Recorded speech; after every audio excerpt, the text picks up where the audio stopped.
시청자 여러분 안녕하십니까? K스탁 라이브 진행의 온인주입니다.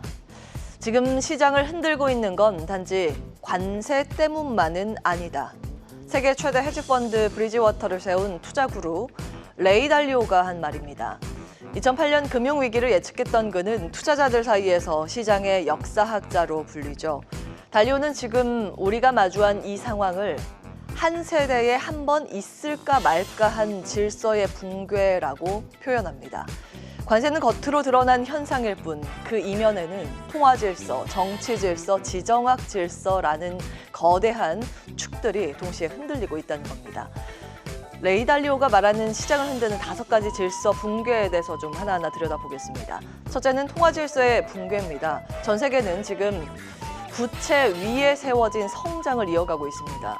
미국은 소비로, 중국은 수출로 버티며 서로의 취약점을 알고 있는 구조죠.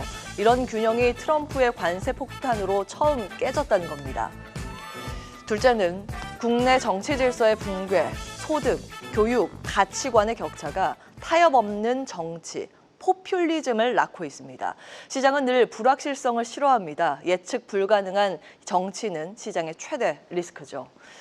셋째는 지정학 질서의 붕괴, 기술 전쟁, 무역 전쟁, 그리고 반도체 공급망 전쟁까지 세계는 글로벌 정쟁, 이 협력에서 자국 우선주의로 완전히 돌아섰습니다. 넷째는 자연의 교란, 팬데믹, 기후재난, 그리고 예측 불가능한 환경 이슈들이 이제는 거시경제의 핵심 변수로 자리 잡고 있습니다.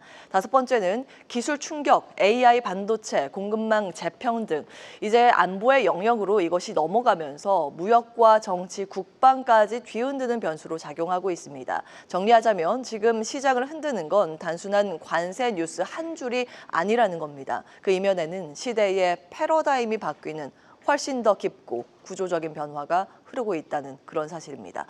무너지는 통화 시스템, 갈라지는 정치 환경, 거세지는 기술 패권 경쟁, 거기에 자연재해와 팬데믹까지 이 모든 것이 단기적인 시장 쇼크를 넘어 거대한 구조적 흔들림으로 이어지고 있는 지금 우리는 과연 이 상황을 어떻게 해석해야 할까요? 지금의 시장 급락은 다시 오지 않을 매수의 기회인지 아니면 아직 시작도 안 한 더 큰 파도의 전조일지 여러분은 지금 이 거대한 전환의 시대를 어떤 시선으로 보고 계십니까? 잠시 뒤에 출연자분들과 함께 오늘 이 질문에 대한 다양한 시나리오를 짚어보겠습니다.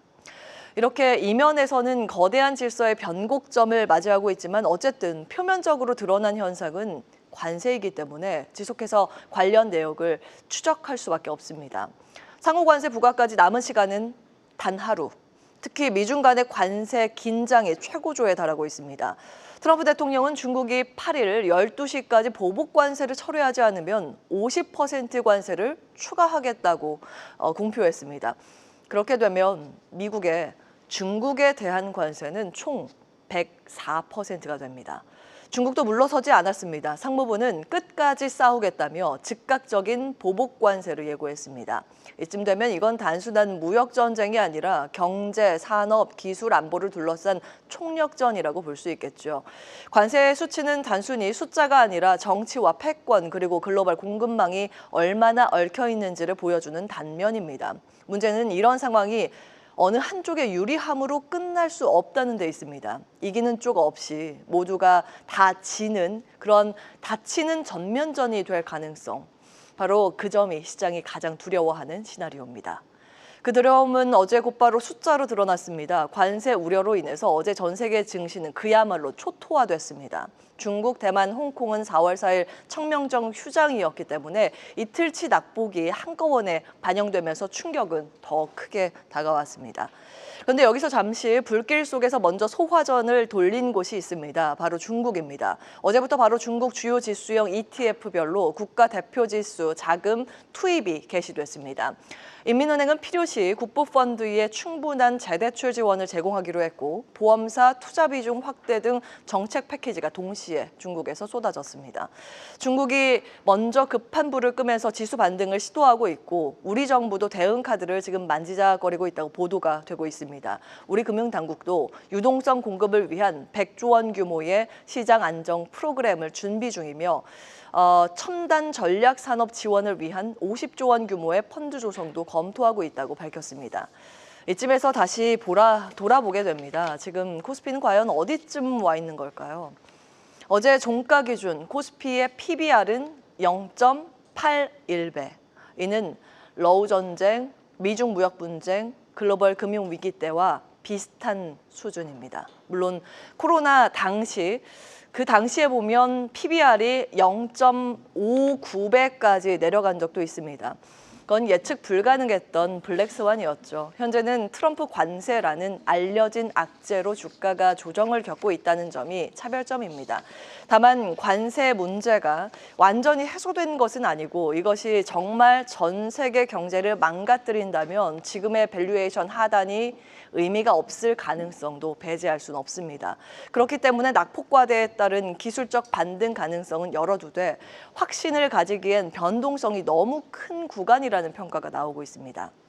여기서 확실한 V자 반등을 기대할 수 있는 트리거는 크게 세 가지라는 점에 메리츠증권이 진단을 하고 있는데요. 첫 번째, 트럼프 대통령의 시장 친화적 정책으로 내러티브의 전환이 나타난다면 예를 들면 관세 부과 취소 또는 감세안을 의미하겠죠. 두 번째는 금리 인하를 통한 선제적인 대응. 하지만 이 다음 FOMC가 5월 8일일 점은 감안하면 4월에는 기대하기 어려울 수 있긴 합니다. 세 번째로는 미국 리스크를 상쇄할 중국과 유럽 주도 경기 모멘텀입니다. 이 부분이 연중에서 가장 기대되는 재료인데요. 하지만 보복 관세 발표로 당장 확인하기 어려운 내용이기도 합니다. 그런데 이러한 기대 심리가 남아있는 모양입니다. 신용잔고 지표를 보시면 신용잔고가 의미 있게 지금 줄어들진 않고 있습니다. 4월 4일 기준 신용융자 잔고 비율은 코스피 200 기준으로 0.5%, 코스닥 150 기준으로 2.1% 기록을 하고 있습니다. 최근 10년 평균 대비했을 때 높은 수준은 아닙니다. 반대 매매 비중도 0.9%로 아직까지 강제 청산을 직접적으로 당하진 않고 있는 움직임입니다. 즉 아직 경기 침체로 인한 마비 상황은 아니잖아 라고 하면서 버티고 있는 사람들이 많다는 신호로 해석 가능합니다. 이처럼 시장은 지금 가격만 보면 과매도 구간, 정서로 보면 여전히 불안한 상황, 그리고 펀더멘털로 보면 기회를 노려볼 만한 곳에 와 있습니다. 이럴 때일수록 시장의 중심에 있는 종목, 특히 선도 기업의 펀더멘털이 흔들리지 않는다면 더욱더 시장의 좀 버팀목 역할을 할 수 있게 되겠는데요. 마침 오늘 아침 개장 전 발표된 삼성전자의 1분기 잠정 실적을 보겠습니다. 매출 79조 원으로 컨센서스 2.5%를 상회했고 이익이 크게 컨센을 웃돌았죠. 6조 6천억 원으로 예상보다 무려 30% 뛰어넘는 어닝 서프라이즈를 공개했습니다. 계속해서 다양한 경제 이슈를 알고 싶다면 구독과 좋아요, 알림 설정 부탁드립니다. AI 캐스터 권미정이었습니다.